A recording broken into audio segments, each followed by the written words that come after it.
తెలియక గుణ నిజంగానే బాధపడుతున్నాడు. రావణ్ బాయ్ కోసం మేం చేయని పనులే లేవు. అదంతా మీకోసం కూడా చేయడానికి రెడీనే బాయ్. ఏం చేయాలో చూద్దాం గుణ. ఆది, నీకు వీళ్ళ మీద ఏమైనా అనుమానముందా? ఉండకుండా ఎలా ఉంటుంది గురూజీ? రావణ్ ఆదిని ఎప్పుడు శత్రువులానే చూశాడు కదా. శత్రువు కాదు, ఆది ఎప్పుడు రావణ్కి స్నేహితుడే. వాళ్ళ పోటీ శివగామిని ఎవరు ముందుగా అంతం చేస్తారు అనే విషయంలో అంతే. అవన్నీ ఇప్పుడెందుకు, వదిలేయండి. గుణ, నేను మీకు ఏ విధంగా సహాయం చేయగలను చెప్పండి.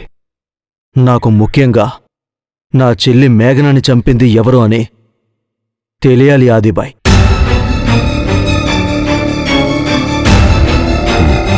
సరే,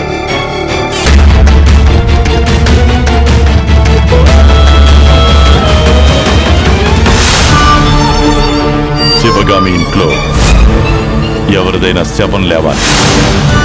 అసలు గుణ చెల్లెలు మేఘన శవమైతే ఇంకా బాగుంటుంది.